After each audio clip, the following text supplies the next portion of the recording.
नमस्कार, मैं दिव्यांका त्रिपाठी दहिया स्वागत करती हूँ आपका क्राइम पेट्रोल सतर्क विमेन अगेंस्ट क्राइम के इस एपिसोड में। औरतें आमतौर पे सहनशील होती हैं।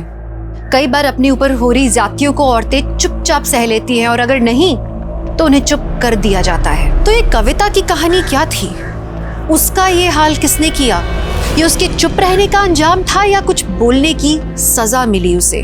कविता बचपन से अपने अपनों के लिए संघर्ष कर रही थी, लेकिन उसके संघर्ष की वो एक रात इतनी काली थी जिसकी वहशत से अगला सवेरा भी कांप उठा।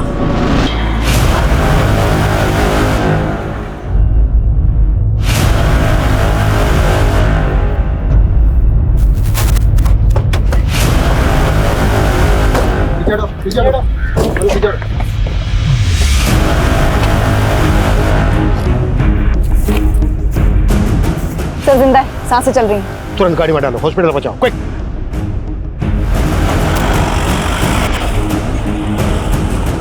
सर ये देखिए, ड्रैगिंग के मार्क्स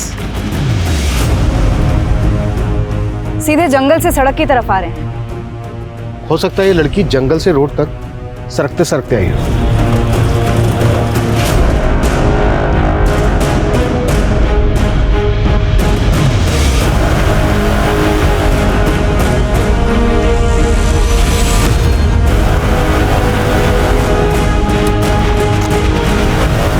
सर ड्रैगिंग के मार्क्स यहीं से शुरू होते हैं, इसके आगे कहीं भी ड्रैगिंग के मार्क्स नहीं है। लगता है घटना यहीं घटी है। उधर शराब की बोतलें और खाना देखकर लगता है किसी शराबी जुआरी ने इस घटना को अंजाम दिया है। लेकिन कोई रैंडम ऑफेंडर लड़की के हाथ पैर बांध के ऐसे क्यों छोड़ेगा? फिर भी इस तरह के सभी लोगों को राउंड अप करो और लड़की की पहचान पता करने की कोशिश करो।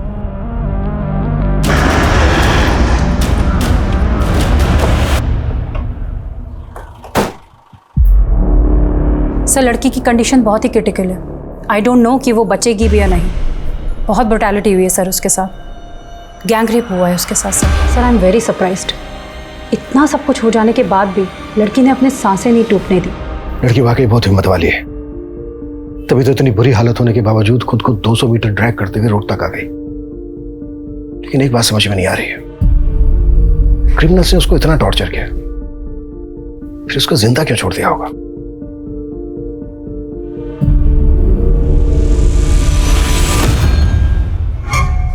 ए लड़की, ए चल निकल, छोड़ दिया तुझे, जा जा।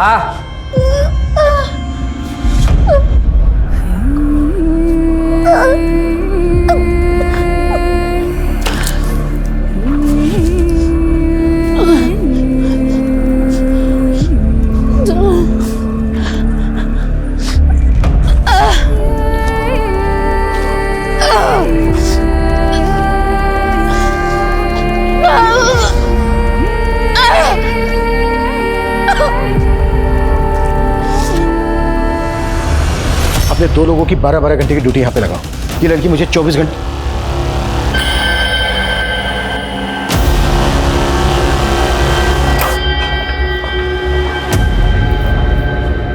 सिस्टर, इनका हाथ ऐसे ऐसे सीधा करना है। राकेश, फोटो लो।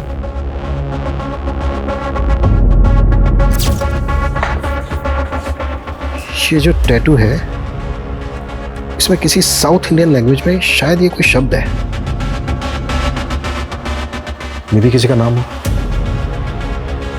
देखो, किसी मिसिंग कंप्लेन में इस तरह के टैटू का जिक्र है क्या? क्रिमिनल्स तक पहुंचने के लिए हमें इस लड़की की पहचान पता करना बहुत जरूरी है।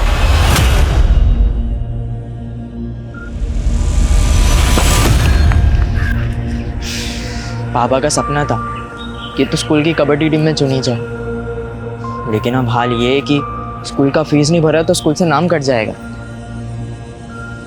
भैया क्यों ना हम पढ़ाई के साथ साथ कोई और काम ढूंढ ले? बाबा का सपना भी तो पूरा करना है। हम दोनों मिलकर माँ का हाथ बटाएंगे।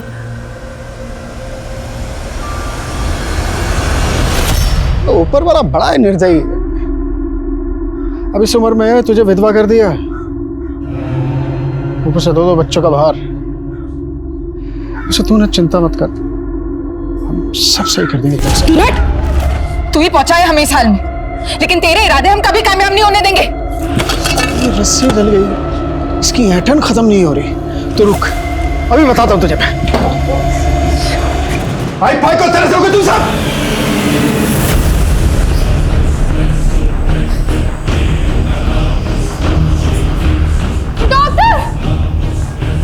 क्या हुआ? तुम इंजेक्शन रेडी करो फटाफट।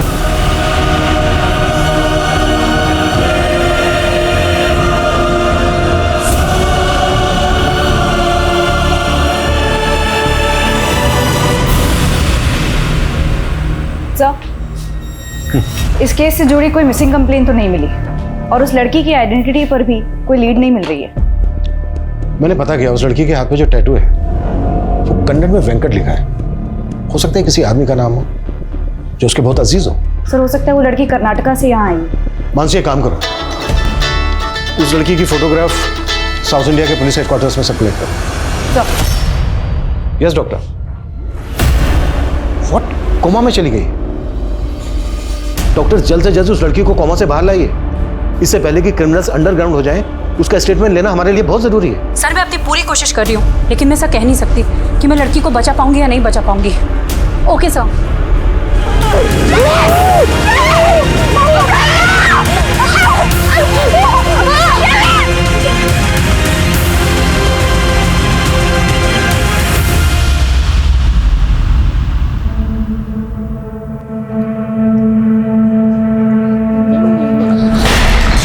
रिया, ये क्या किया तूने? कहा था ना तुझे अपनी बेटी को काम पर मत लेके आना। अब इस नुकसान की भरपाई कौन करेगा? हाँ बेटा तू थोड़ा ध्यान रखा कर, ऐसी गलती होगी तो कौन काम पे रखेगा बता। एक काम भी छूट गया ना तो घर चलाना मुश्किल हो जाएगा। समझ नहीं आ रहा कि तुझे घर पर कैसे अकेले छोड़ के जाऊं। मम्मी मैं अकेली रह लूंगी, अब मैं बड़ी हो गई हूँ। तुम नहीं जानती कि दुनिया कितनी खराब है। मुझे आज भी याद है कि मैंने कितना सहा जब मैं छोटी थी। कविता का एक संसार था, लेकिन मुश्किल के वक्त में वो अकेले लड़ रही थी अपनी मौत के साथ। पुलिस को लग रहा था कि वेंकट कविता का कोई अजीज होगा, लेकिन अब तक पुलिस ऐसे किसी वेंकट को नहीं ढूंढ पाई थी जो कविता को जानता हो। कविता के गुनहगार उसके अपने थे या कोई गैर? दूर हो मुझसे, दूर हो।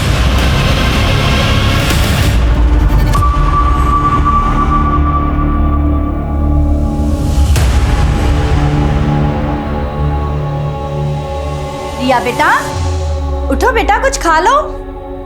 आ जाओ, उठो बेटा, उठो। मुझे नहीं खाना, मुझे मम्मी के पास जाना है।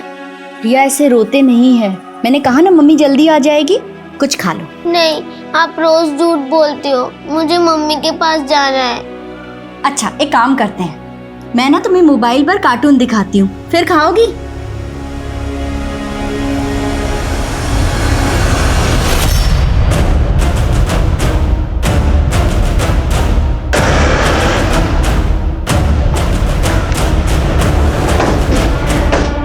सर मैं नंदा, मैंने ही आपको फ़ोन किया था। वो जब मैंने कविता की फ़ोटो देखी, कविता मेरी किराएदार है और यहाँ अपनी बच्ची के साथ रहती है। इधर आओ बेटा। सर वो जब से कविता गई है तब से ही ऐसी डरी डरी सी ही रहती है। कविता का पति कहाँ रहता है? वो यहाँ नहीं रहता। कविता ने बताया था कि उससे पहले से ही अलग हो गई है। कविता के पति का नाम क्या है और कविता कहाँ की रहने वाली है? उसके पति का नाम तो मुझे नहीं पता। हाँ, कविता झारखंड की रहने वाली है। अच्छा, कविता के हाथ पे ना एक टैटू है जिसमें कन्नड़ में लिखा है वेंकट। आप किसी ऐसे वेंकट को जानती हैं जिसको कविता जानती हो? नहीं सर, मैं कविता के बारे में ज़्यादा नहीं जानती हूँ। अभी 4 महीने पहले ही वो यहाँ रहने के लिए आई थी। पर हाँ, उसका एक बड़ा भाई है और आखिरी बार वो उससे ही मिलने के लिए गई थी। हाँ कविता। दीदी मैं अपने बड़े भैया से मिलने जा रही हूँ, आने में थोड़ी देर हो सकती है। आप तब तक रिया का ध्यान रखेंगे? हाँ हाँ बिल्कुल, अच्छे से रहना। बाय बेटा। बाय। लेकिन वो आई ही नहीं और जब मैंने यहाँ की पुलिस को बताया तो उन्होंने भी कुछ ज़्यादा इंक्वायरी नहीं की। कविता का भाई रहता कहाँ है? वो मुझे नहीं पता। कविता का नंबर तो होगा आपके पास? हाँ है। कविता के घर की तलाशी लो। हो सकता है कविता के घर में उसके पति और पति से रिलेटेड कोई क्लू मिल जाए। सर नंदा जी, आपको किसी पे शक है जो कविता का ही हाल कर सकता है? हाँ सर, एक आदमी है मंगल, और मैंने उसके बारे में पुलिस को भी बताया था, पर 2 महीने हो गए पुलिस उसे ढूंढ ही नहीं पाई। ढूंढ नहीं पाए मतलब? ये कौन है मंगल? क्या किया था इसने ऐसा? सर 1 नंबर का नशेड़ी है, पूरा मोहल्ला उससे परेशान रहता है। तुम दोनों को अभी अंदर करवाती हूँ। ठीक हो तुम? लोकल पुलिस से कांटेक्ट करो, पता करो ये मंगल कौन है, इसकी पूरी हिस्ट्री निकालो।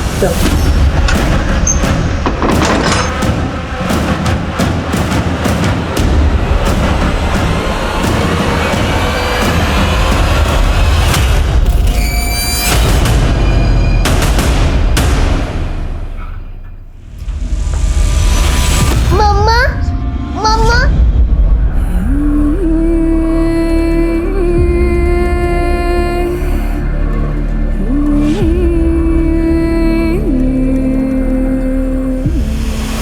सर, गाजियाबाद पुलिस से मंगल और उसके दोस्त पिंटू का फोटो मिला है। कविता के गायब होने पर नंदा ने इन्हीं दोनों पर आरोप लगाया था। मंगल,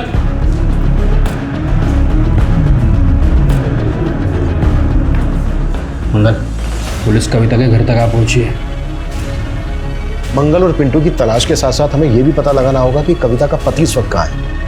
कविता आखिरी बार अपने भाई से मिलने गई थी तो कहाँ गई थी, और कविता का पति और उसका भाई कविता की पहचान के लिए आगे क्यों नहीं आए? कविता के घर से हमें ये 2 फोटोग्राफ मिले थे, हमें यह भी पता लगाना होगा कि कविता के साथ इनका क्या रिश्ता है। रिया बेटा, आप इनको जानते हो? कौन है ये? ये मेरे पापा है। अच्छा, तो ये आपके पापा हैं। बेटा नाम क्या है इनका? संपत। अच्छा बेटा, आपके पापा आपके साथ क्यों नहीं रहते? यह जो मैं कह रही हूँ उसे हमेशा याद रखना। अगर तुम्हें कोई भी छूता है तो तुम्हें पता होना चाहिए कि किस इरादे से छू रहा। अगर कोई तुम्हें यहाँ छुए या ऐसे पकड़े तो समझ लेना वो ठीक नहीं है, गलत है। वहां से भाग जाना या मदद के लिए जोर से चिल्लाना ठीक है। ये क्या ज्ञान दे रही है तू इसको? रिया तुम अंदर जाओ। मैं तो रिया को अच्छा ही ज्ञान दे रही हूँ, लेकिन आप क्या सिखा रहे हो रिया को? शराब पीकर घर आते हो, बीवी के रहते हुए पराई लड़कियों पे आंखें काटते हो। रिया पे क्या असर पड़ रहा है, कभी सोचा है आपने? चुप कर। तुझे अगर मेरे से इतनी दिक्कत हो रही है ना तो छोड़ के चली जा। क्यों पड़ी है यहाँ पे? हाँ, जल्दी चली जाऊंगी। वैसे भी ऐसे माहौल में मैं अपनी बेटी को नहीं पालना चाहती। जबान लड़ाती है। अच्छा बेटा, जब आप अपने पापा के साथ रहती थी तो कहाँ पर रहती थी? वो भगवती नगर। भगवती नगर में? बेटा कहाँ पर, आपको पता मालूम है?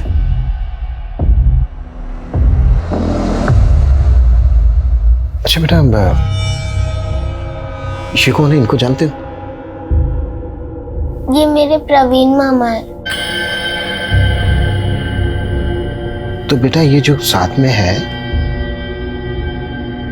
ये आपकी मामी होंगी, है ना? हाँ, सुजाता मामी। बेटा आपकी नंदा आंटी ने बताया था कि आपकी मम्मी आपके प्रवीण मामा से मिलने गई थी। आपको पता है वो क्यों गई थी, और आपके प्रवीण मामा और मामी कहाँ पर रहते हैं? पता नहीं।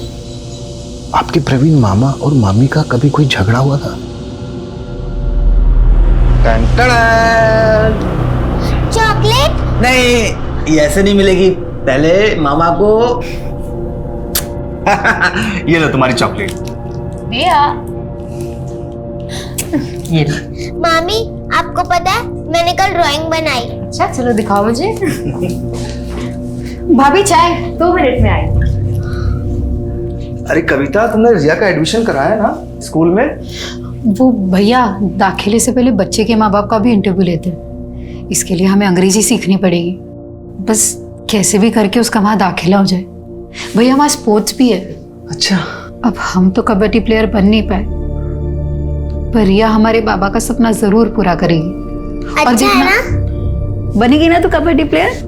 हाँ मम्मा, मैं बहुत बड़ी कबड्डी प्लेयर बनूंगी। ओह अच्छा, तो आपकी मम्मी आपको कबड्डी प्लेयर बनाना चाहती है ना? Strong girl. अच्छा बेटा, आपकी मम्मी के ना यहाँ पर हाथ पर बेटा ये कन्नड़ में ना एक नाम लिखा है, वेंकट। बेटा आप बता सकते हैं ये वेंकट कौन है?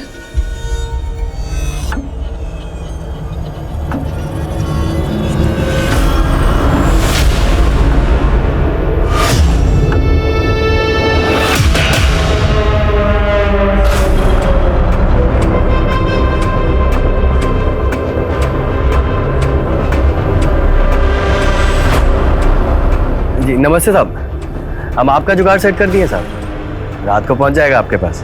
जी साहब, हमारा भी ख्याल रखिएगा। सर कविता का फोन 7 अगस्त को मीरा बाग में स्विच ऑफ हुआ और कविता हमें 11 अगस्त को डीवी कॉलोनी की बैक रोड पर मिली। पॉसिबल है 7 अगस्त से लेकर 11 अगस्त तक लगातार कविता को टॉर्चर किया जा रहा हो। अच्छा, कविता के कॉल रिकॉर्ड्स में कविता के पति संपत, उसके भाई प्रवीण और वेंकट के नंबर मिले क्या? इनके नंबर्स तो नहीं मिले, लेकिन सुजाता का नंबर मिला है। सुजाता ये कविता के भाई प्रवीण की वाइफ? Yes sir. सर ये नंबर पुरानी बस्ती मोहल्ला नीमसराय के एड्रेस पे रजिस्टर्ड है। एक और बात सर, सुजाता का नंबर 7 अगस्त को मीरा बाग में स्विच ऑफ हुआ और अभी तक बंद है। सुजाता और कविता का फोन एक साथ एक लोकेशन पे स्विच ऑफ होना, ये कोइंसिडेंस नहीं हो सकता। सुजाता से अच्छे से पूछताछ करनी होगी। और रिया ने हमें बताया कि रिया अपनी माँ और पिता संपत के साथ भगवती नगर में रहती थी। एक काम करो, भगवती नगर में संपत का फोटो सर्कुलेट करो, शायद संपत को लेकर वहां से कोई लीड मिल जाए। कविता और संपत 4 महीने पहले अलग हुए थे। पॉसिबल है ये संपत कविता के साथ इन 4 महीने से फोन कांटेक्ट में ना हो। कविता के 4 महीने पहले के कॉल रिकॉर्ड्स निकलवाओ, उसमें शायद हमें संपत, प्रवीण और वेंकट के नंबर मिल जाए। सर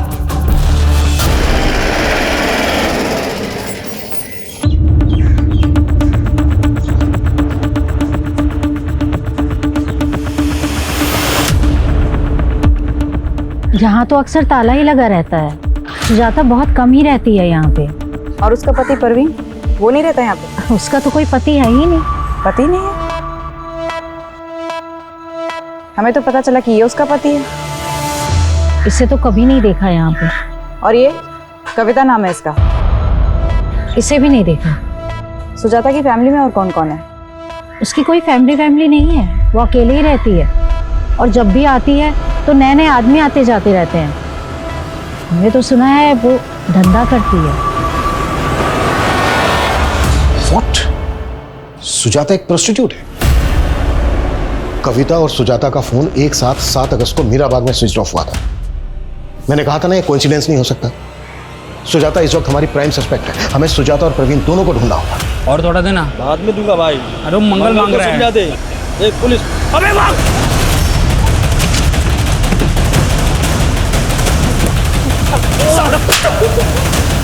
ये बोल, कविता के साथ क्या क्या किया तूने और मंगल ने? अब मैंने कुछ नहीं किया कविता के साथ। वो मंगल ने कुछ किया होगा तो मुझे नहीं पता साहब। मंगल का है? मैं नहीं जानता साहब मंगल का है। जब तक ये मंगल का पता ना बता दे ना, कुटफ साले को। साहब मैं नहीं पता साहब। सर स्कॉच सर्विसेज के एक वेब पोर्टल पर सुजाता का फोटो मिला, ये देखिए। बुक करो इसे और ट्रैप करो। संपत के बारे में कुछ पता चला? सर उसके झारखंड वाले घर में भी ताला लगा हुआ है। झारखंड पुलिस से पूछा तो पता चला कि संपत दिल्ली के किसी बार में वेटर है, लेकिन कौन से बार में ये नहीं मालूम चला। तो मालूम करो संपत क्यों और किस मकसद से गायब है। कहीं ऐसा तो नहीं है कि वो इस केस का राजदार है?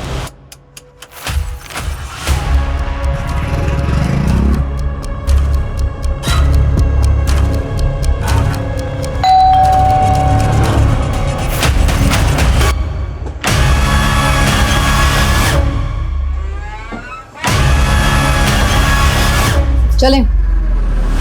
नहीं सर, आप जिस नंबर की बात कर रहे हैं वो मैं नहीं इस्तेमाल करती थी। वो तो कविता का भाई प्रवीण इस्तेमाल करता था सर। तो प्रवीण का है? सर मुझे नहीं पता कहाँ है वो। देखो, हमें पता चला है कि तुम प्रवीण की वाइफ हो। हम तो सिर्फ अच्छे दोस्त थे, और प्रवीण तो किसी का पति बन ही नहीं सकता। क्यों? सर वो नामर्द है सर। प्रवीण नामर्द है? मैं झूठ नहीं बोल रही हूँ सर, इसीलिए तो वो सबसे अपनी पहचान छुपाता रहता था। लेकिन वो शुरू से ऐसा नहीं था सर, उसे नामर्द बना दिया गया था। मतलब? कविता और उसका परिवार झारखंड के एक छोटे से कस्बे में रहते थे। वहाँ पे ज़मीन के विवाद में कोई नारायण नाम का आदमी, उसने उसके बाप को मरवा दिया और उसी आदमी ने उसकी माँ का रेप करने की भी कोशिश की। सर उन दोनों के साथ कभी कुछ सही नहीं हुआ। वो बेचारे अपनी माँ को लेकर शहर आ गए। हमारे पड़ोस में ही रहते थे। उसकी माँ और उसकी बहन घर घर जाकर काम करके अपना गुजारा कर रहे थे वो लोग। और इस हादसे के बाद तो प्रवीण जैसे डिप्रेशन में चला गया था। कई सालों तक तो हमें लगता था कि प्रवीण को कोई दिमागी बीमारी है। वो इतना चुप चुप रहता था। सर कविता ने मुझे कभी नहीं बताया कि प्रवीण के साथ क्या हुआ है, लेकिन मैं मन ही मन प्रवीण को पसंद करती थी। और फिर एक दिन मैंने उसे बाजार में इसे देखा। जब उसकी माँ गुजर गई और कविता की भी शादी हो गई, उसके बाद तो प्रवीण और भी अकेला हो गया था। लेकिन मैंने एक सच्चे दोस्त के नाते उससे मिलना बंद नहीं किया। वो तो कविता के बेटी और उसके पति को भी अपनी सच्चाई नहीं बताया। उन्हें यही लगता है कि मैं उसकी बीवी हूँ। लेकिन तुमने अभी तक ये नहीं बताया कि प्रवीण कहाँ है। सर कई महीनों से मैं प्रवीण से नहीं मिली हूँ। कविता का पति कहाँ है अब? इस बारे में मुझे नहीं पता सर। कविता कौन से गांव की रहने वाली है? गोदा गांव के रहने वाले हैं वो लोग। कविता के हाथ में यहाँ टैटू है एक, जिसमें कन्नड़ में लिखा है वेंकट। ये वेंकट कौन है? मुझे नहीं पता सर।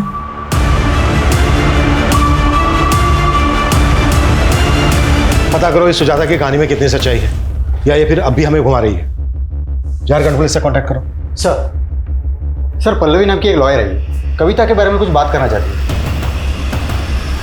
पल्लवी? सर मैं वेकेशन पे गई थी, वापस आई तो पता चला कविता के साथ इतना सब कुछ हो गया। आप कविता को कैसे जानती हैं? मेरी क्लाइंट है वो सर। कविता क्लाइंट है आपकी? जी सर। कविता का रेप हुआ था सर, और वो चाहती थी कि मैं उसका केस लड़ूं। किसने किया था? रामबाग पुलिस स्टेशन के कांस्टेबल मुकेश ने सर। कविता उसके घर पे काम करती थी और इसी ने कविता का रेप किया सर। पुलिस कांस्टेबल ने कविता का रेप किया था? जी हाँ सर, और उसके पति ने भी उस बेचारी का साथ नहीं दिया सर। ये आंसू बहा के मत दिखा। हाँ क्या भरोसा, तू खुद सोई हो उसके साथ जाकर, और जब मन भर गया और लगा कि मुझे तेरे इस रिश्ते के बारे में पता चल जाएगा तो नाटक कर रही है। कैसे आदमी आप? मेरे साथ इतना सब गलत हुआ और मुझ पे ही लाछन लगा रहे। तो तेरी क्या आरती उतारूं मैं? चुप करके बैठ जा। और है ना, तू जानती है ना वो कितना पावरफुल आदमी है, कुछ नहीं कर सकती तू उसका। मैं चुप नहीं रहने वाली, चाहे आप मेरा साथ दे या ना दे, मैं इंसाफ लेके रहूंगी। तुम्हारा रेप हुआ 16 फ़रवरी को, तुम पुलिस स्टेशन पहुंची 18 फ़रवरी को। 2 दिन क्यों चुप रही कविता? मैं बहुत डर गई थी मैडम। मुझे लगा कि मेरे पति मेरे साथ थाने चलेंगे, लेकिन मैं उस कांस्टेबल के बड़े साहब से भी थाने जाके मिली, लेकिन वो बोले कि मेरे मेडिकल रिपोर्ट में लिखा कि मेरा रेप ही नहीं हुआ। तुम्हारा रेप होने के 2 दिन बाद तुम्हारा मेडिकल हुआ था ना, तो इसीलिए शायद मेडिकल रिपोर्ट में रेप कंफर्म नहीं हुआ होगा। और तुम आई भी तो मेरे पास रेप होने के 1 महीने बाद। तो क्या आप भी मेरी मदद नहीं करेंगे? उसकी आंखों में सच्चाई थी सर।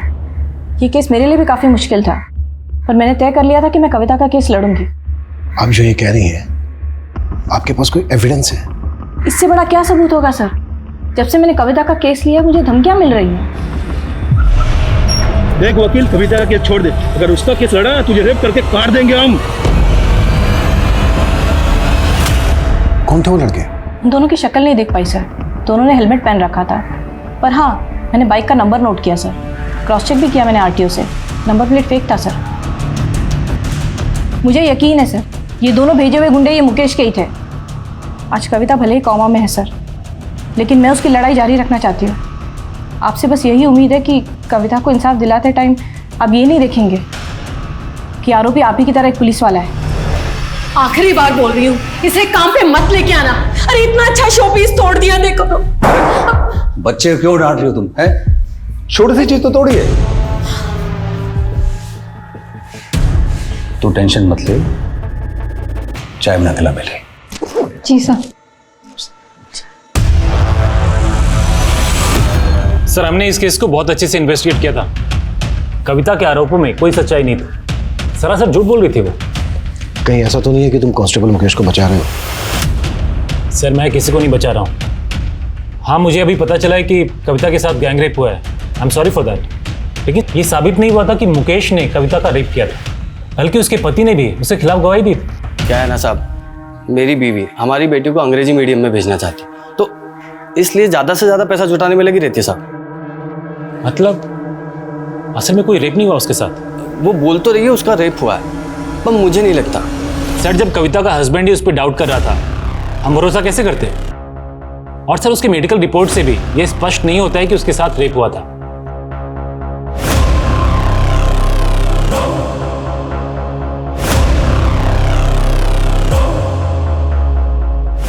नहीं सर, ऐसा नहीं है जैसा आप कह रहे हैं। सर दरअसल क्या है कि कविता की बेटी ने हमारे घर में एक कीमती सामान तोड़ दिया। मेरी बीवी उदिता ने उसकी बेटी को डांट दिया। बस सर इसी खुंदक में उसने मुझे बदनाम करने की कोशिश की। लेकिन उसके पति ने तो स्टेटमेंट दिया है कि वो ये सब करके तुमसे पैसा वसूल करना चाहती थी। कहीं ऐसा तो नहीं है कि वो स्टेटमेंट देने के लिए तुमने उसके पति को खरीद लिया था? सर मैंने ऐसा ना तो किया है और ना ही मेरे खिलाफ कोई ऐसा आरोप साबित हुआ है। इनफैक्ट मैं तो छुट्टी लेके चला गया था जब ये इन्वेस्टिगेशन शुरू हुई थी, ताकि इन्वेस्टिगेशन अच्छे तरीके से हो जाए। और फाइनली सच्चाई निकल कर आई सबके सामने और मुझे मेरी वर्दी वापस मिल गई। पर उसने कसम खाई थी तुम्हारी वर्दी उतरवाने की। वो भी कोर्ट में जाना चाहती थी तुम्हारे खिलाफ। कहीं ऐसा तो नहीं है कि इसी डर की वजह से तुमने? सर मैं अभी भी रेडी हूँ। आप जो इन्वेस्टिगेशन करना चाहते हैं कर लीजिए, और अगर कोई भी चीज़ मेरे खिलाफ आती है तो मैं सजा पाने के लिए भी तैयार हूँ। जिस कॉन्फिडेंस के साथ कांस्टेबल मुकेश बात कर रहा था, उससे तो यही लग रहा है कि उसने फुल प्रूफ प्लान बनाया होगा। आई एम श्योर इसने कविता के हस्बैंड को भी खरीद दिया होगा। सर हो तो ये भी सकता है कि कांस्टेबल मुकेश ने मंगल की रंजिश का फायदा उठाकर ये कांड करने के लिए उसका इस्तेमाल किया। सर कविता का फ़ोन मीराबाग में ही बंद हुआ था, और सर उसी दौरान वहाँ की पुलिस को एक किन्नर की लाश मिली थी। सर इसका फोटो है, लेकिन सर इस लाश का चेहरा कविता के भाई प्रवीण से हूबहू मिलता है। और सर प्रवीण भी तो किन्नर ही था। इसका मतलब सिर्फ कविता ही नहीं, बल्कि कविता का भाई प्रवीण भी क्रिमिनल्स के टारगेट पे था। जी सर, सुजाता ने हमें जो इन्फॉर्मेशन दी थी वो भी सही थी सर। 12 साल पहले कविता के पिता सुबोध की हत्या हुई थी, जिसका प्राइम सस्पेक्ट नारायण ही था। लेकिन सर पुलिस को नारायण के खिलाफ कोई सबूत नहीं मिला था। पर क्या 12 साल पुराने उस हादसे का इस केस से कोई कनेक्शन हो सकता है? शक के आधार पर पुलिस नारायण को भी इन्वेस्टिगेट कर रही थी। 12 साल पहले हुए गुनाहों से ज्यादा उसने मौजूदा वक्त में बर्बरता देखी। जिंदगी के अलग अलग पड़ावों में उसने ज्यादतियों के पहाड़ ढोए हैं। बचपन में उसकी मासूमियत पर वार किया गया, और शादी हुई तो पति की घरेलू हिंसा का वार किया गया। बेटी को अच्छी शिक्षा देने के लिए उसने काम शुरू किया तो उसकी अस्मिता पर वार किया गया। क्या उसे किसी भी मोड़ पर इंसाफ मिलेगा? इस बात को नहीं झुटलाया जा सकता कि उसके साथ गैंग रेप हुआ था, और उसका शरीर ही नहीं, अब उसकी आत्मा भी चोटिल थी। उसकी बची कुछ ही सांसें भी इंसाफ के लिए गुहार लगा रही थी, लेकिन इंसाफ की लड़ाई जारी रख पाना अब उसके लिए बहुत मुश्किल नजर आ रहा था। क्या उसके गुनहगार उसके अटूट हौसले से भी ज्यादा ताकतवर थे? राकेश, 7 अगस्त को कविता को अपनी किस पार्टी के पास भेजा था तूने, जिसने उसका यह हाल किया? साहब मैं मानता हूँ मैं गलत आदमी, ये लड़कियों का धंधा करता हूँ, पर साहब मैंने कविता के साथ कुछ भी गलत नहीं किया। कांस्टेबल मुकेश से कितने पैसे लिए तूने? साहब मैंने कोई पैसे नहीं लिए साहब। तो तुझे यकीन था कि कविता का रेप नहीं हुआ? साहब तब यकीन नहीं था, पर अब लग रहा है बहुत बुरा हुआ उसके साथ साहब। लेकिन मैं इसमें शामिल नहीं हूँ साहब, सच बोल रहा हूँ, माँ कसम साहब। वेंकट कौन है? वेंकट? हाँ वेंकट, कविता के हाथ पे कन्नड़ में लिखा है वेंकट। कौन है ये? हाँ साहब, वो कविता के कलाई पे साउथ इंडिया भाषा में कुछ लिखा तो था, पर साहब मुझे नहीं पता वो वेंकट लिखा था साहब। वो बोली थी वो शादी के पहले का लिखा था, उसकी माँ के साथ कर्नाटका गई थी तो मंदिर के बाहर गुदवाया था। ये मंगल तेरे रैकेट का हिस्सा है ना? मैं नहीं जानता साहब किसी मंगल को।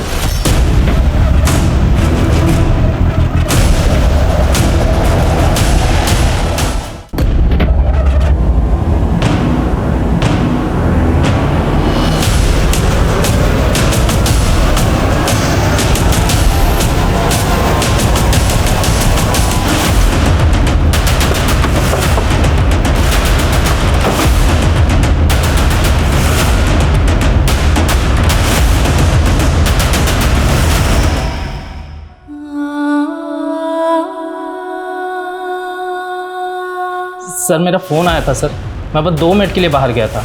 इतने में समझ नहीं आ रहा कौन अंदर गया। तुम्हारे इस फोन और 2 मिनट के चक्कर में एक इंसान की जान चली गई। सीसीटीवी फुटेज निकलो। सर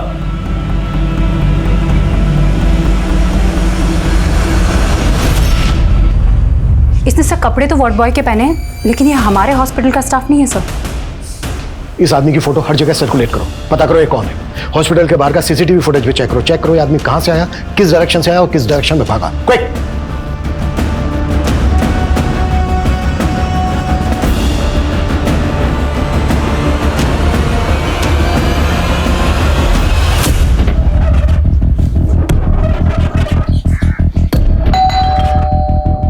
सर, फोन ट्रेस हो गया है, इसकी लोकेशन।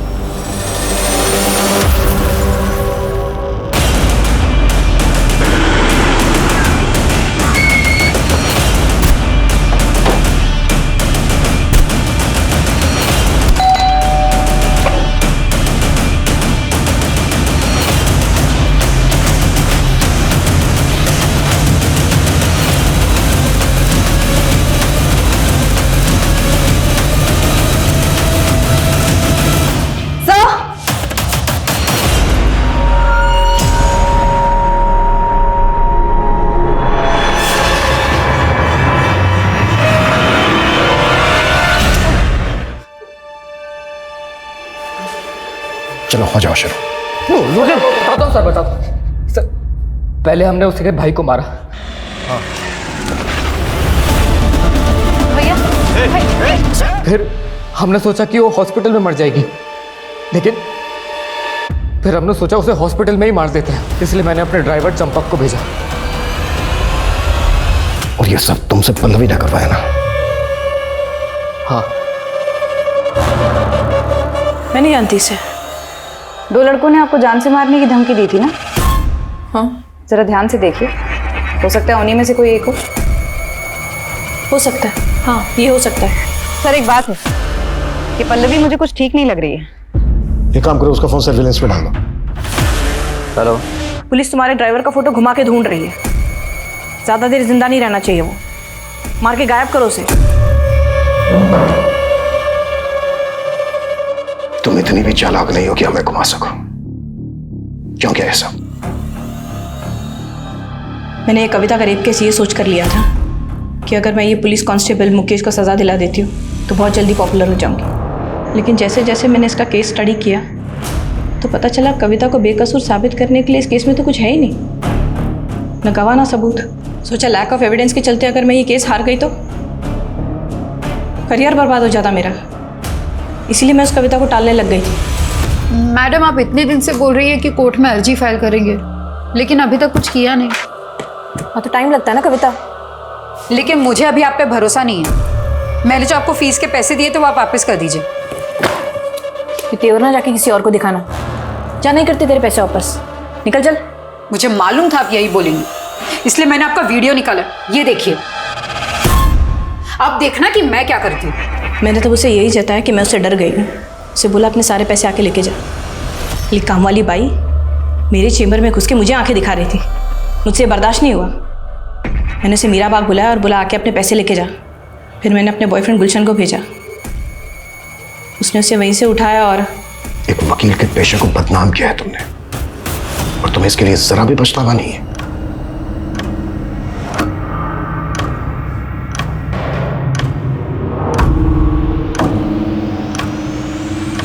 हम अक्सर देखते हैं कि इंसाफ की लड़ाई सौदेबाजी का व्यापार बन जाती है। सच को अक्सर मक्कारी से दबा दिया जाता है, जो हमारे मन में कानून के लिए अविश्वास पैदा करता है। यही वजह है कि पल्लवी से धोखा खाने के बाद भी कविता ने कानून का दरवाजा नहीं ठकठकाया और उसके बाद उसके छल में फंसकर अपनी जान गंवा दी। लेकिन कविता का इंसाफ आज भी अधूरा है। मंगल तो पुलिस की गिरफ्त में आ गया, लेकिन मुकेश आज भी सलाखों के पीछे नहीं पहुंच पाया। कविता का अंत इसलिए भी दर्दनाक है क्योंकि उसकी बेटी रिया इतनी छोटी सी उम्र में अकेली हो गई। रिया का भविष्य कैसा होगा ये सोच के भी डर लगता है, क्योंकि इस दुनिया में एक बच्ची के लिए, एक औरत के लिए जैसे दिन ब दिन वहशियत बढ़ती ही जा रही है। लेकिन नहीं, अब और सहन नहीं करेंगे। देखते हैं हमारे आज के एपिसोड की दूसरी कहानी। किसकी थी वो लाश जिसे दर्द के सन्नाटे में जला दिया गया? कौन थी वो लड़की जिसे दिन दहाड़े कुचल कर मार दिया गया। ऐसे कई उलझे हुए सवालों और रोंगटे खड़े करने वाले जवाबों से भरा हुआ है ये एपिसोड।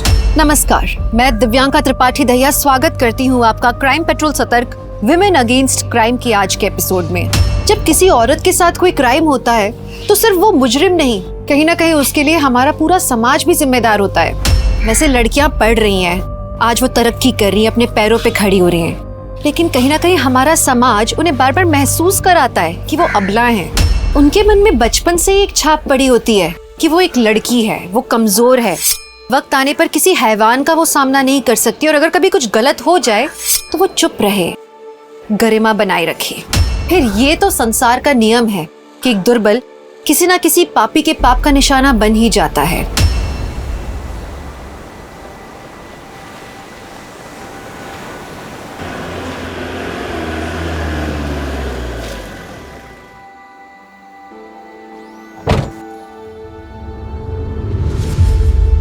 नमस्कार।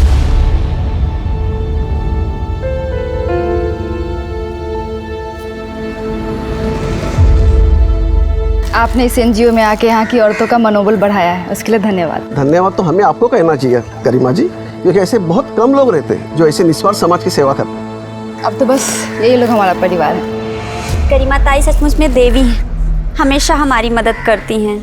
अगर गरिमा ताई नहीं होती ना तो मेरा बेवड़ा पति मुझे और मेरे बच्चे को जान से मार डालता। हर औरत के अंदर ना दुर्गा का रूप होता है। जिस दिन अपनी उस शक्ति को पहचान लोगी ना, किसी में हिम्मत नहीं होगी तुम्हारे साथ कुछ भी करने की। अब यहीं पे खड़े रह के बातें करेंगे, आइए नेता जी।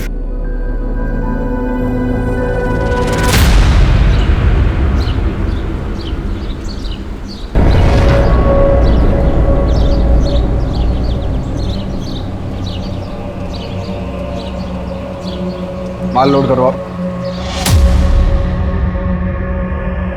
क्या करती है? ऐसे नहीं,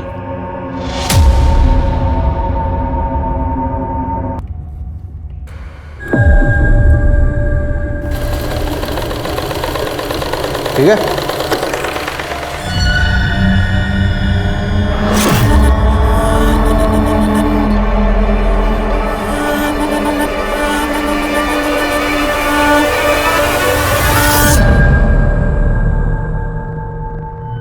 और प्रताप, उस गारमेंट फैक्ट्री के बारे में कोई अपडेट? सर काफ़ी टाइम से नज़र बना के रखा हूँ उस गारमेंट फैक्ट्री पर, लेकिन वहाँ कुछ टेढ़ा काम होता हुआ नज़र नहीं आ रहा सर। और काम इतना सीधा होता तो तुम्हारी ज़रूरत ही नहीं पड़ती। नज़र बनाए रखो और खबर देते रहो। ठीक है सर।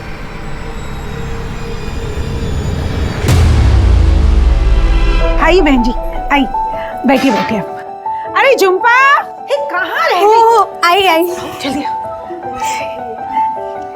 चलो चलो, हल्दी लगाना शुरू करो। अच्छा काजल ताई, हमें शादी करके भूल तो नहीं जाओगी? चल लड़ी। अरे ऐसे कैसे भूल जाएगी? हम भूलने थोड़ा ना देंगे, और वैसे भी तुझे तो इसके साथ दहेज में भेजेंगे।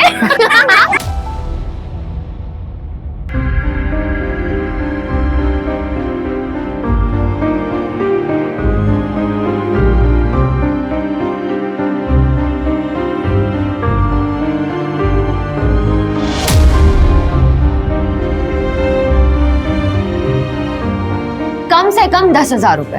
इतना ज्यादा? हमारी दोस्त को हमसे छीन रहे हो, ये तो बहुत सस्ता हुआ। अरे ठीक है, अच्छा ठीक।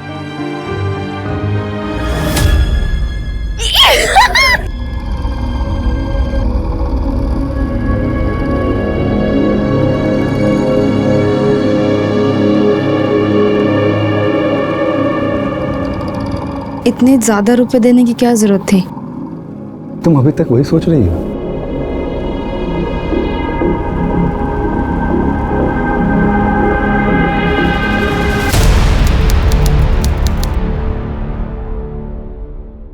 तो तुम ही बताओ ना, कैसे करूं मैं ये सब मैनेज? अरे यार, तुम्हारा ये क्या रोज का नाटक है?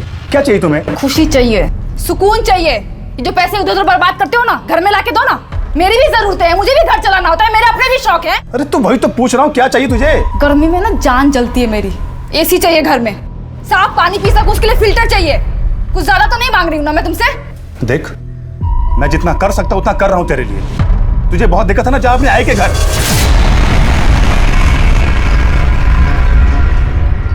काजल बेटा, 2 बर्तन साथ में होंगे तो खनक तो उठेगी ना। अरे निखिल ने तुझसे गुस्से में कह दिया कि आई के पास चली जा, इसका मतलब ये तो नहीं ना बेटा कि तू अपना घर पति सब छोड़ के आ जाएगी। मम्मी निखिल मेरा बिल्कुल भी ख्याल नहीं रखते मम्मी। पत्नी हूँ ना उनकी ज़िंदगी में क्या हो रहा है जानने का हक है ना मुझे। वो कितना कमाते हैं, कहाँ खर्च करते हैं, कहाँ उड़ाते हैं, मुझे कुछ भी नहीं बताते। अब तुम ही बताओ कैसे चलाऊंगी घर में। बेटा सब ठीक हो जाएगा, तू चिंता मत कर। काजल काजल काजल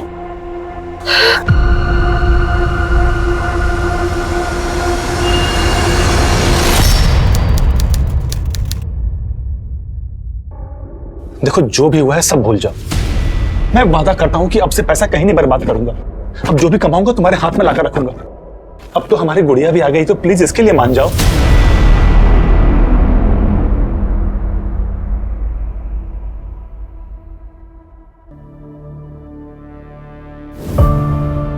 अरे कैसी है तू? बस आप ही का नाम लेती है गरिमा ताई। इतनी बड़ी हो गई है ये। गरिमा ताई वो पैसों का कुछ बंदोबस्त हुआ क्या? मधु ये लो। धन्यवाद ताई। खूब पढ़ाओ इसे। जब एक आदमी पढ़ता है ना तो सिर्फ अपनी जिंदगी सुधारता है, लेकिन जब एक औरत पढ़ती है तो पूरे समाज को सुधारती है। किसी भी बात की टेंशन मत लेना तुम। चलो।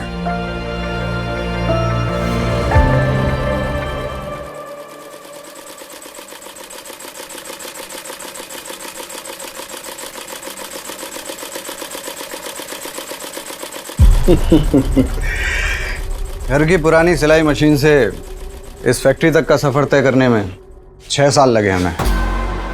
इस जगह ने बहुत सारे लोगों को रोजगार दिया है, उपलब्धि है अपने आप में। आइए आगे देखते हैं। आइए।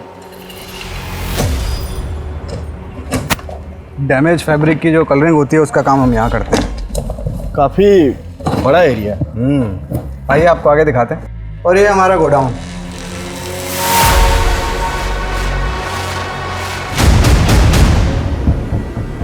यहाँ क्या है दरअसल? ये तो बस स्टोर रूम है। देख सकते हैं क्या? अरे इसमें देखने के लिए कुछ नहीं है, आप आइए ना, मैं आगे दिखाता हूँ।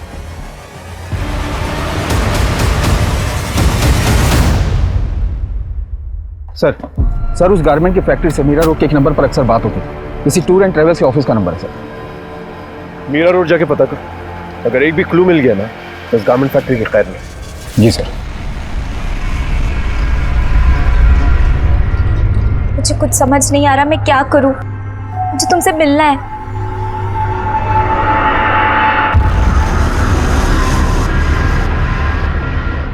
बाबा को तुम्हारे बारे में पता चल गया इकबाल, वो हमें कभी एक नहीं होने देंगे। तुम परेशान मत हो, मैं तुम्हारे बाबा से बात करूंगा। क्या बात कर कहा? क्या बात करेगा? मेरी बात तो सुनिए अंकल, एक मिनट सुनिए तो आप। तेरे को शर्म नहीं आती? हाँ? अपने लोगों में जाकर के लड़कियां क्यों नहीं फंसाता? हमारी बहू बेटी पर नजर डालता है। पापा प्लीज इकबाल को जाने दीजिए बाबा, प्लीज। तो कान खोल करके सुन ले अंजलि, जो तू चाहती है ना वो तो मैं कभी नहीं होने दूंगा। बाबा मैं इकबाल से बहुत प्यार करती हूँ, मैं उसके बिना नहीं रह पाऊंगी। अच्छा तो फिर ना तो अपने बाबा के बिना रहना सीख ले। छोड़ अंजू, छोड़िए, रुक जाइए। बोल रहा हूँ छोड़। आज मैं सारा किस्सा ही खत्म कर देता हूँ।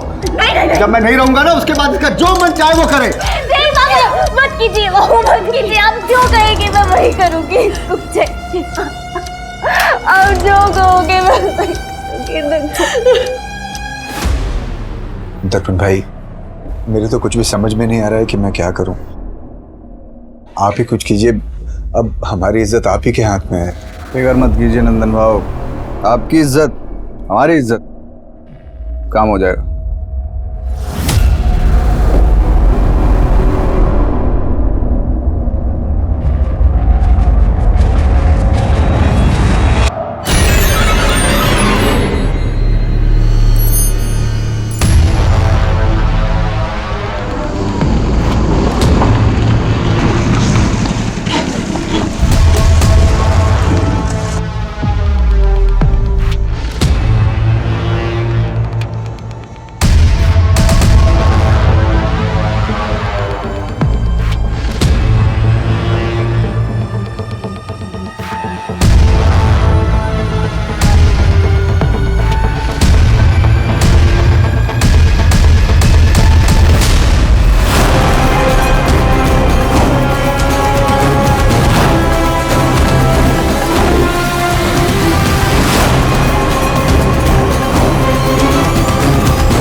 आखिर वो कौन सा नाग था जिसने अंजलि की दुनिया को डस लिया था? अंजलि को इकबाल से प्यार था और उसका ये प्यार का रिश्ता उसके माता पिता को मंजूर नहीं था। उन्होंने पूरी कोशिश की हुई थी अंजलि को इकबाल से दूर रखने की। अंजलि की मौत के पीछे उसके ही किसी अपने का हाथ था या वो किसी के खूनी खेल का निशाना बन गई थी?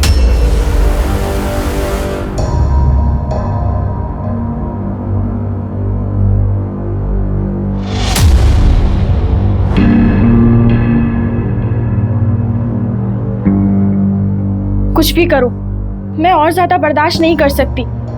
मैं तुमसे और ज्यादा अब दूर नहीं रह सकती।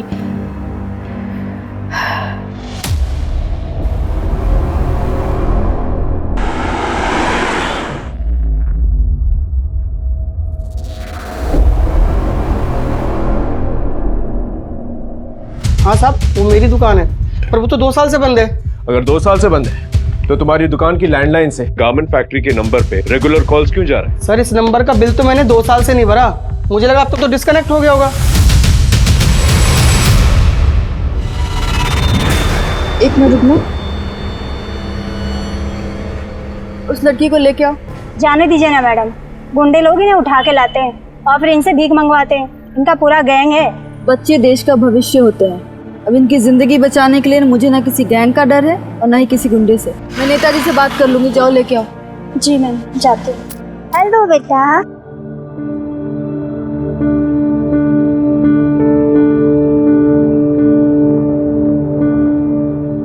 क्या नाम है तुम्हारा? श्वेता।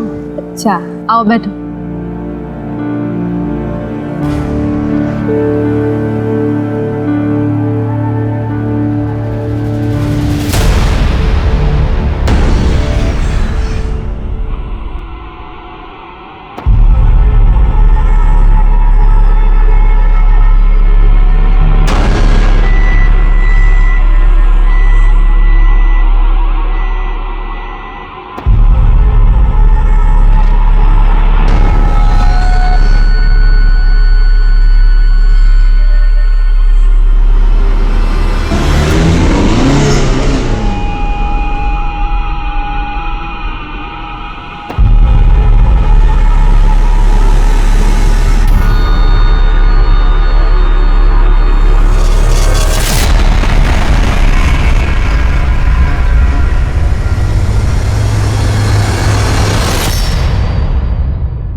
क्या बनाया? क्या बनाया?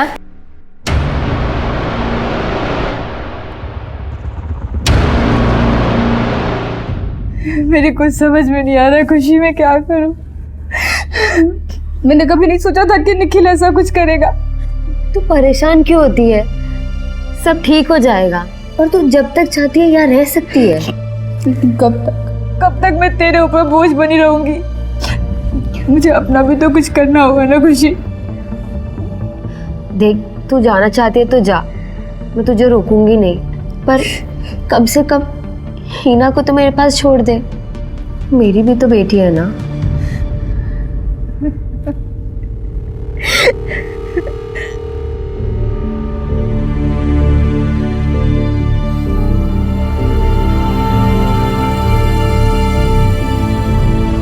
सर, मैंने मीरा रोड के टेलीफोन एक्सचेंज में जाकर उस दुकान के फ़ोन नंबर के बारे में पता किया। सर, उसके लैंडलाइन का बिल वो रेगुलर कैश में जमा कर रहा था, लेकिन वहाँ के ओनर सिंह ने तो कहा था कि उसे इस बारे में कुछ भी पता नहीं। अगर शॉप बंद थी, लैंडलाइन से फ़ोन कॉल कर रहा था, हो सकता है नकली चाबी बनवाई। इस सिंह से ज़्यादा पूछताछ नहीं की ना? नहीं सर। और लैंडलाइन भी नहीं कटवाई? नहीं सर। गुड। पता करो इस लैंडलाइन से गारमेंट फैक्ट्री के अलावा और कहाँ कॉल्स गए। अगर चूहा बिल में छुपा है तो बिल तो खुद ही है।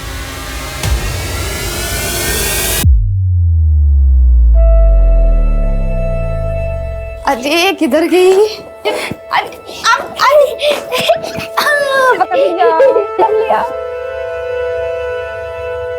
चल। अच्छा, तुम्हारे आ जाने के बाद ना इस शैतान की शैतानियां और बढ़ जाती है। मम्मी, मैं आपको मेरा ड्राइंग दिखाऊं? हाँ। संभाल कर। तू कैसी है? ज्यादा परेशान तो नहीं करती ना?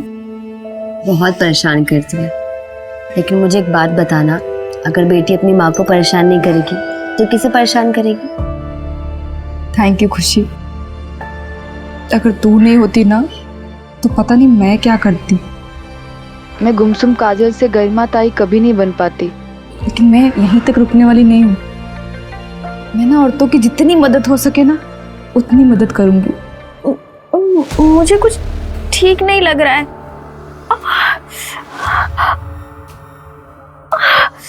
सर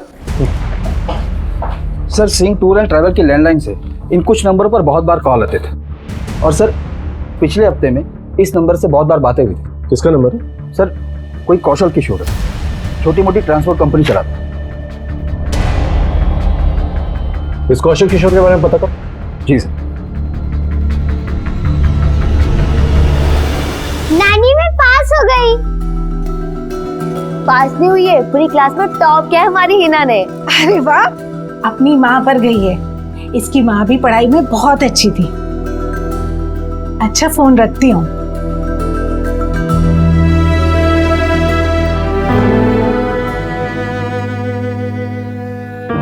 काजल ने हमारी जिद पर निखिल से शादी की थी।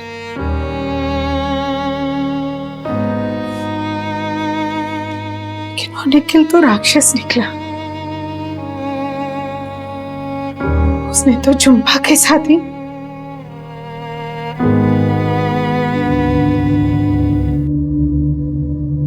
झुम्पा, तुझे कितनी बार कहा है खाना टाइम से खा लिया कर। होता है, बस ये साफ कर लूं।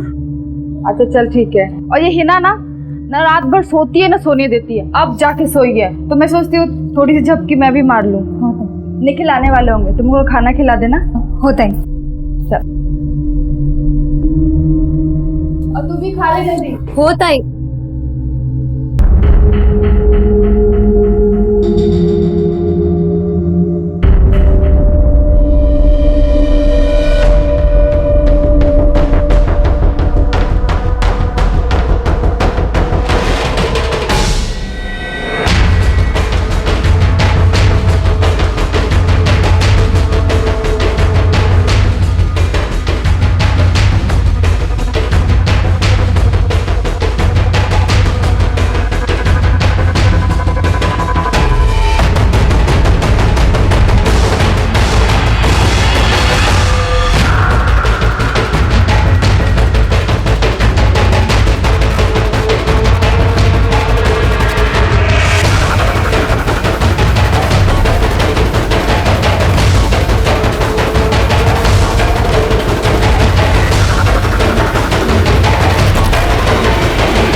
लेकिन तुम्हें जरा सी भी शर्म नहीं आई ना? अरे बच्ची है ये, तुमने इसके साथ। अरे झूठ बोल रही है, मैंने इसको छुआ तक भी नहीं है। जितना मैं तुमको जानती हूँ ना उससे कहीं ज्यादा इसको जानती हूँ। ये मुझसे झूठ नहीं बोल सकते। निखिल तुम उसको जानो, लेकिन मैं इस चक्कर में नहीं पड़ सकता। मैंने इसके साथ कुछ नहीं किया है बस।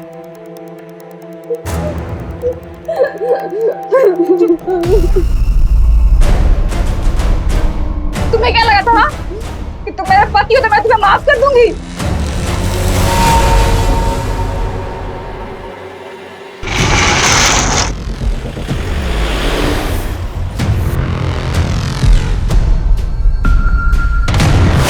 सर ये वो यही ट्रक है। गाड़ी चेक करो। ये सर। क्या है गाड़ी में? कुछ नहीं सर। चल दिखा दिखा दिखा। उधर बॉक्स में देखो।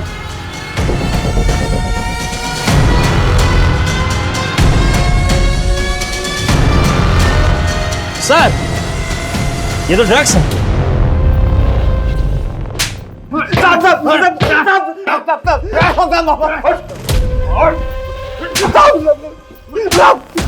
ड्रग्स की स्मगलिंग कर रहा था ना? कर रहा था कि नहीं? नहीं साहब, हमें कुछ नहीं पता। हम तो सिर्फ ड्राइवर है। कौशल ने बोला था हिमाचल सामान डिलीवर करने के लिए। हमें थोड़ी पता होगा इसमें क्या छिपा है साहब। कहाँ है कौशल? साहब यही मीरा रोड में रहता है साहब।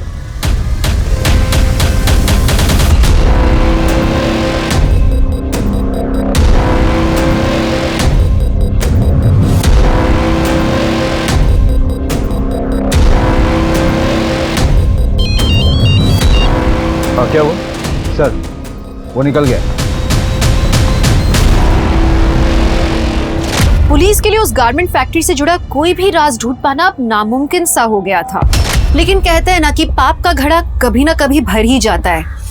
उस गारमेंट फैक्ट्री का सच पुलिस के सामने शायद आने ही वाला था अब।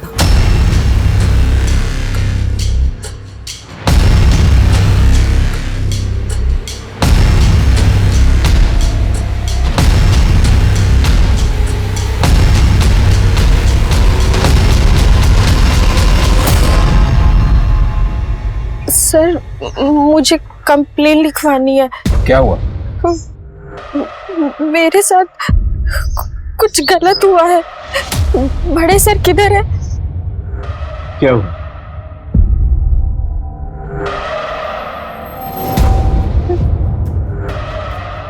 मैं प्रेग्नेंट थी, मेरा मिसकैरेज हो गया। लॉज ने आपके साथ कुछ किया? नहीं सर, मैं उस दिन उषा नगर वाले गारमेंट फैक्ट्री में गई थी।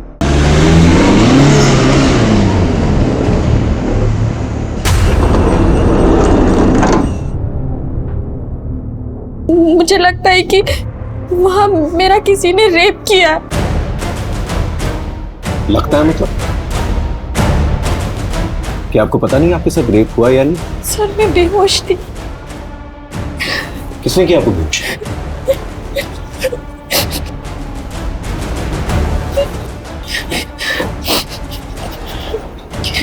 देखिए डरिए मत, जब तक आप हमें खुल के नहीं बताएंगे हम आपकी मदद नहीं कर पाएंगे। सर मेरे पति यूएस रहते हैं, अभी 5 महीने पहले ही गए। वहां जाने के बाद वो सारी चीजें अरेंज करने वाले थे, इसलिए मैं इंडिया में ही रुक गई। सर उनके जाने के बाद मुझे पता चला कि मैं प्रेग्नेंट हूँ। मैंने 5 महीने तो कैसे तैसे निकाल लिए, लेकिन बाद में मुझे लगा कि हमारा पहला बच्चा है, हम दोनों को साथ होना चाहिए। नीलम छुट्टी बिल्कुल भी नहीं है, और अगर मैं इंडिया आया तो नौकरी चली जाएगी। सर मैं अपने पति के पास जाना चाहती थी, मैं बहुत परेशान हो गई थी, बहुत परेशान हो गई थी। तुम यहाँ नहीं आ सकते, लेकिन मैं तो वहाँ आ सकती हूँ ना। अरे अभी अभी तो तुम्हारा यूएस का वीजा रिजेक्ट हुआ है। तुम प्लीज बात तो करो उससे। ठीक। क्या हुआ? किससे बात करने के लिए कहा था आपके पति? गारमेंट फैक्ट्री वाले दर्पण से।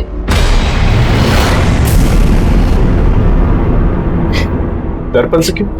वो इलीगल तरीके से लोगों को यूएस भेजता है। कबूतरबाजी से? हाँ, इसलिए मैं उससे मिलने गारमेंट फैक्ट्री गई थी।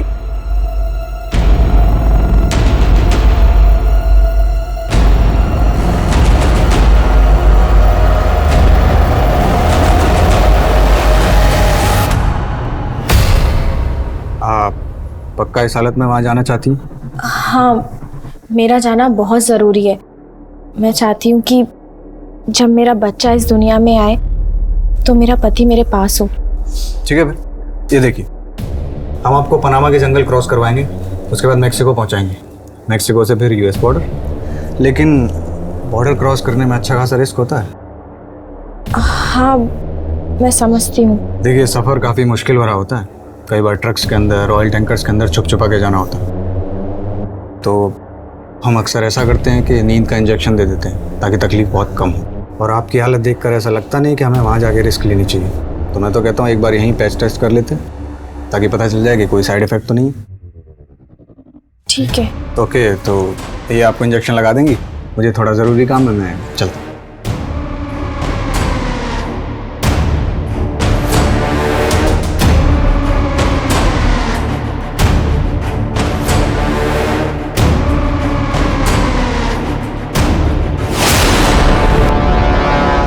सर वहाँ मेरा रेप हुआ और दूसरे दिन मेरा मिसकैरेज हो गया। मुझे कुछ ठीक नहीं लग रहा है। मृणाल, क्या क्या हुआ?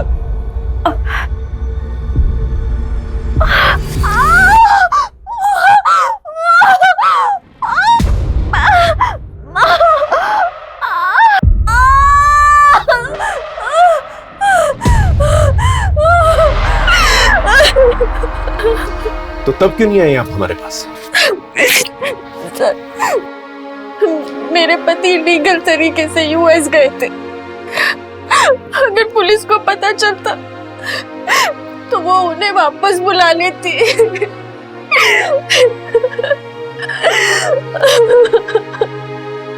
कहते हैं गलत काम का गलत नतीजा होता है, लेकिन मृणाल के पति की गलती की सजा इतनी बड़ी होगी उसने सोचा नहीं था। मृणाल की शिकायत के बाद पुलिस ने उस गारमेंट फैक्ट्री का पूरा सच जानने की कोशिश की, लेकिन उनके हाथ कुछ भी नहीं लगा। सर उस गारमेंट फैक्ट्री के खिलाफ तो कुछ नहीं मिला, लेकिन मृणाल के बयान से तो ये साफ है कि उस फैक्ट्री में उसके साथ रेप हुआ था। सर चलकर दर्पण को उठा लेते ना। लेकिन ये साबित कैसे करेंगे कि मृणाल का रेप वहां पर हुआ था? लेकिन सर उस फैक्ट्री में कबूतरबाजी होती है, इस बिना पर रेड तो डाल सकते हैं वहां पे। कबूतरबाजी के लिए हम लोग वहां पर रेड भी मार लें, लेकिन बाकी जो इलीगल एक्टिविटीज होती है उसे कैसे साबित करेंगे? ये मत भूलो कि मृणाल का रेप वहां हुआ था, और मृणाल एक वाहिद लड़की है जिसने उस गारमेंट फैक्ट्री के खिलाफ जो है कंप्लेन की है। सबसे पहले तो उसका पति फंसेगा क्योंकि वो इलीगली यूएस गया था। पहले इस गारमेंट फैक्ट्री के खिलाफ सारे सबूत इकट्ठा कर लें, फिर action. I am very sorry sir, मैं जानता हूँ कि मैंने गलत किया है। गलती की सजा तो जरूर मिलेगी। गलती की सजा तो मुझे मिल गई है सर। दर्पण ने तुम लोगों को कोई डॉक्यूमेंट दिया था? कोई भी डॉक्यूमेंट, टिकट वगैरह? नहीं सर, हमारे हाथ में तो उन्होंने कुछ भी नहीं दिया था सर। हम 5 लोग एक साथ गए थे, उनमें से एक ही बंदा था जिसके हाथ में सब कुछ था। पैसे कैसे दिए थे उसे? सब पैसे सब कैश में दिए थे। और दर्पण के बारे में किसने बताया था तुम लोगों को? नंदन भाऊ ने।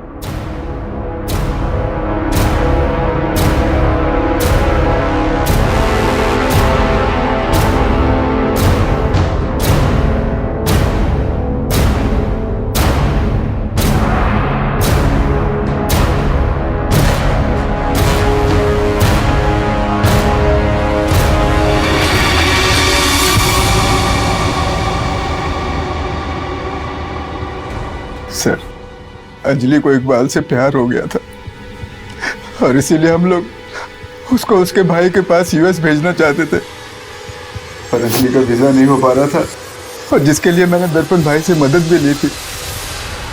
अंजलि गई थी मिलने के लिए उनसे, पर वापस आके अंजलि ने सुसाइड कर लिया था। सर, आप लोगों को अजीब नहीं लगा कि गारमेंट फैक्ट्री से आने के बाद उसने सुसाइड कर लिया? हो सकता है वहां पर उसके साथ कुछ गलत हुआ हो। हमने तो यही सोचा था कि शायद अंजलि खुद यूएस नहीं जाना चाहती है और हम दोनों से जबरदस्ती भेज रहे थे, इसीलिए उसने शायद आत्महत्या कर ली हो। और आज तक हम लोग एक दूसरे को माफ नहीं कर पाए। ये दर्पण ने आप लोगों को डॉक्यूमेंट्स वगैरह दिए थे? डॉक्यूमेंट्स? नहीं।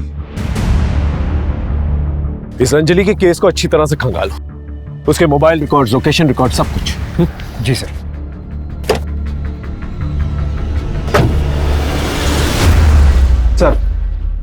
सर, अंजलि ने गारमेंट फैक्ट्री जाने से पहले इकबाल को 4 बार कॉल किया था, और रात को तकरीबन 10 बजे इकबाल ने अंजलि को 12 कॉल किए थे, जिसमें से एक ही रिसीव हुआ था। और कुछ? सर, इकबाल के मोबाइल लोकेशन के अकॉर्डिंग वो उस रात गारमेंट फैक्ट्री के पास ही था। उसके बाद अंजलि के घर के पास गया था, तकरीबन रात 1 बजे तक वो वहीं था। इकबाल, क्या हुआ था उस रात को? अंजलि का पीछा कर रहे थे ना तुम? 12 मिस कॉल दिए थे तुमने, सच सच बोलना। सर, मैं अंजलि से बहुत प्यार करता था सर। उस दिन अंजलि का कॉल आया था मेरे पास। मैं तुम्हारे बिना नहीं रह सकती, मैं यूएस नहीं जाना चाहती, प्लीज कुछ करो। अंजलि, तेरे घर वाले हम एक साथ नहीं रहने देंगे, चल भाग चलते हैं। ठीक है। अंजलि अपना सब कुछ छोड़कर मेरे साथ चलने के लिए तैयार थी। सर, हमने प्लान किया था कि वो फैक्ट्री से सर सीधा मेरे पास आएगी। सर, मैंने टिकट्स बुक कर लिए थे दिल्ली की तरफ, सब रेडी था। सर, मैं गारमेंट फैक्ट्री के बाहर उसका वेट करता रहा सर, वो आई नहीं सर।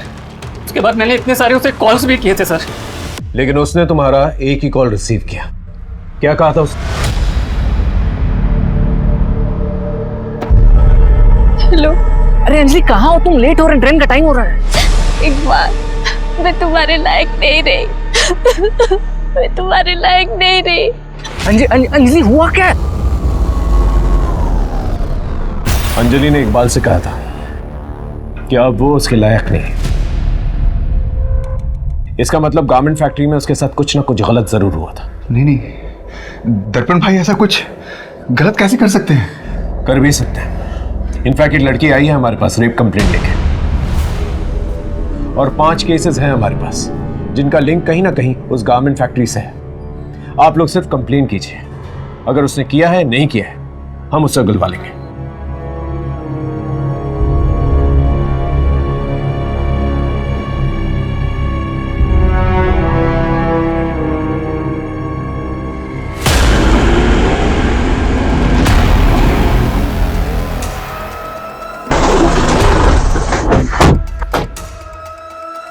दुबे अच्छे से तलाशी लो। सर यहाँ बॉक्सेस में चेक करो। अरे देखो क्या है। क्या कर रहे हैं आप लोग? और वहां उस कमरे में भी चेक करना। आप लोग ऐसे नहीं आ सकते। ये रहा सर्च वारंट। देखो क्या मिलता है।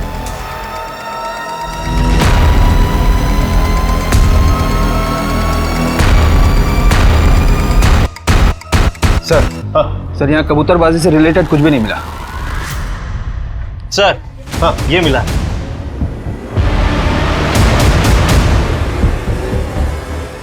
सर मुझे नहीं पता ये सब यहाँ कैसे आया। क्या है ये? वो मैं लाया था साहब इनके लिए।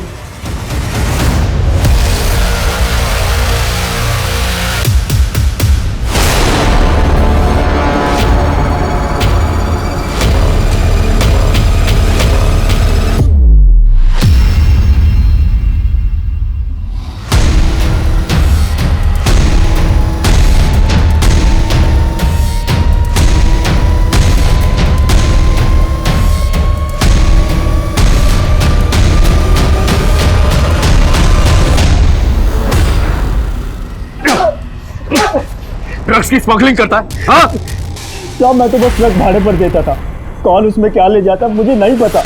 किसे दीजिए ट्रक भाड़े? बोल। साहब वो सिंह टूर्स एंड ट्रेवल्स को।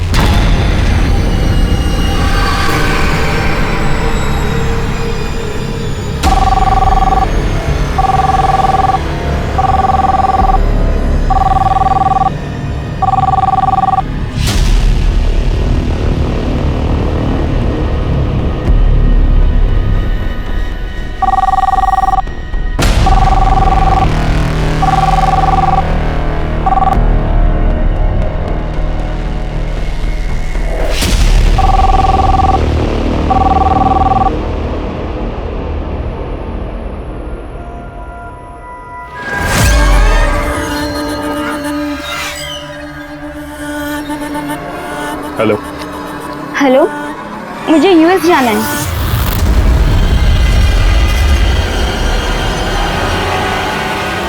मैं यूएस में जॉब के लिए जाना चाहती हूँ, लेकिन मेरा वीज़ा नहीं हो पा रहा है क्योंकि मेरे सर्टिफिकेट में थोड़ा प्रॉब्लम है। हो जाएगा। हम आपको मैक्सिको के रास्ते यूएस भेज सकते हैं, लेकिन रास्ता थोड़ा खतरनाक है, इसलिए कई बार बेहोश करना पड़ता है। तो एक बार टेस्ट कर लें ताकि कहीं कोई साइड इफेक्ट तो नहीं। ठीक है।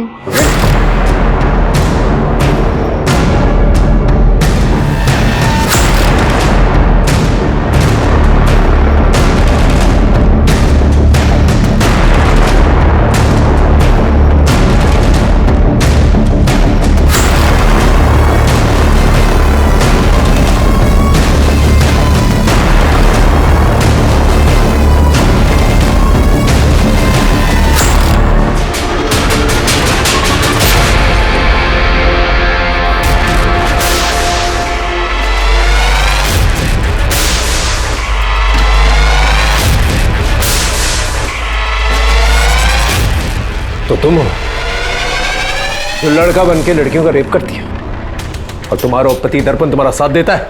लेके जाओ सर। तुम्हारे उस शंकर की मदद से सिंह टूर्स और ट्रैवल्स का लैंडलाइन एक्टिवेटेड रखते थे, और जितने भी इलीगल काम है जैसे कबूतरबाजी और स्मगलिंग वो किया करते थे। 2 साल से वो दुकान बंद थी। मुझे कहीं से पता चला कि उस दुकान का मालिक सिंह उस दुकान को बेचना चाहता है, इसीलिए उसे रेंट पर नहीं चढ़ा रहा था, खाली रख रहा था। वो प्रॉपर्टी के रेट बढ़ने का इंतजार कर रहा था, इसलिए हमने वहां से अपना काम करना शुरू कर दिया। देखो, छुपाने का कोई फायदा नहीं है। 7 फाइलें हैं मेरे पास और 5 केसेस और भी हैं। अभी से कुछ दिन पहले नम्रता नाम की एक लड़की जो तुम लोगों के गारमेंट फैक्ट्री में काम किया करती थी, हमने पता किया है, वो गाड़ी तुम लोग के फैक्ट्री के नाम पर रजिस्टर थी। एक्सीडेंट का केस बना, लेकिन जब हमने सीसीटीवी फुटेज देखा तो वो घबरा कर किसी से भाग रही थी। तुम दोनों ही मारा है ना उसे? हाँ, क्योंकि उसने चंदा का खून होते हुए देख लिया था। कौन चंदा? एक अनाथ लड़की थी, भिखारन। मैंने उसे अपने एनजीओ में रखा था। बहुत खूबसूरत थी वो।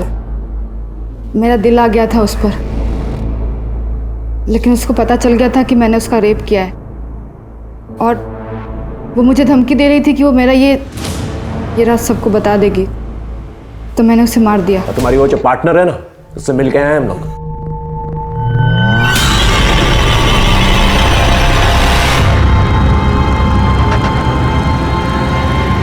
हाँ, मुझे लड़कियां पसंद है। मैं और खुशी शुरू से ही पार्टनर है।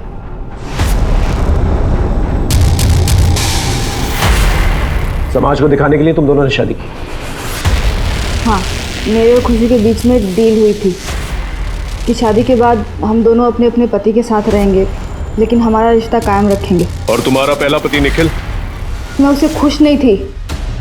उसके बूढ़े माँ बाप गाँव में रहते थे, अपनी कमाई का आधा हिस्सा वो उनको भेजता था। और वैसे भी शुरू से मुझे झुम्पा पसंद थी।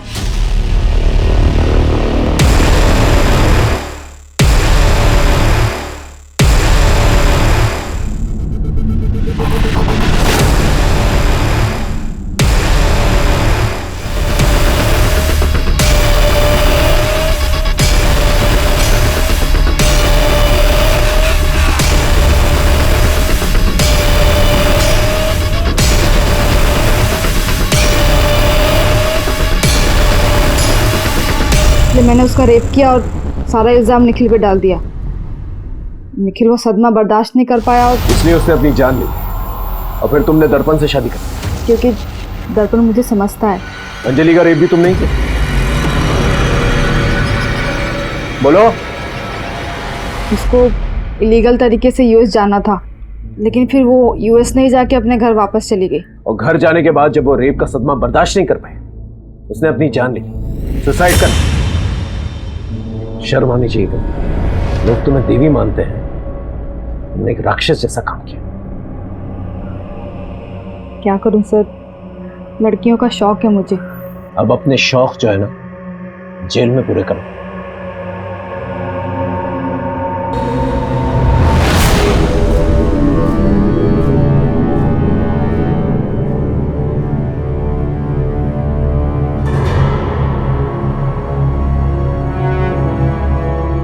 गरिमा का पर्दाफाश होते ही और भी लड़कियां सामने आईं। गरिमा और दर्पण को 12 लड़कियों के रेप और नम्रता और चंदा के मर्डर के लिए गिरफ्तार किया गया। सोचिए ना, अगर पहले की किसी लड़की ने कंप्लेंट कर दी होती तो आज न जाने कितनी लड़कियों की जिंदगी बर्बाद होने से बच जाती। आज अंजलि, नम्रता, चंदा जिंदा होती। हमारा समाज कुछ भी गलत होने पर औरतों को ये क्यों सिखाता है कि अपने पर संयम रखो, कुछ मत बोलो, चुप रहो। ये सीख सबसे गलत है। अगर आपके साथ कुछ गलत होता है तो अपने मुंह पर ताला मत लगाइए, बोलिए, क्योंकि एक के चुप रह जाने पर अपराधी का मनोबल बढ़ता है और वो एक के बाद एक अपराध करता जाता है। कहते हैं यहाँ हर चेहरे पर एक नकाब चढ़ा है। जो चेहरा बहुत मासूम सा लगता है, हो सकता है उसके पीछे एक बहुत ही शैतानी दिमाग छुपा है। कब, कहां और कैसे किसी को अपराध अपनी गिरफ्त में ले ले, कोई कह नहीं सकता। अगर हम एक बार भी गलत रास्ते पर चलने का निर्णय लेते हैं तो उसके बाद सब कुछ तय है कि गलत ही होता जाता है। इसलिए जरूरी है कि हमेशा हम कानून के दायरे में रह के सब काम करें, क्योंकि कानून का दायरा एक ऐसी लक्ष्मण रेखा है जिसे लांघने पर बदनसीबी का शिकंजा जिंदगी के गले पर कसता जाता है। तो चलिए, मैं दिव्यांका त्रिपाठी दहिया लेती हूँ आपसे विदा। फिर मिलूंगी एक नए केस के साथ। तब तक देखते रहिए क्राइम पेट्रोल सतर्क, विमेन अगेंस्ट क्राइम। एक औरत पर वार, अब हर औरत का भार। जय हिंद। इस तरह के और भी एपिसोड देखने के लिए हमारे चैनल को सब्सक्राइब करें और बेल आइकन दबाना ना भूलें।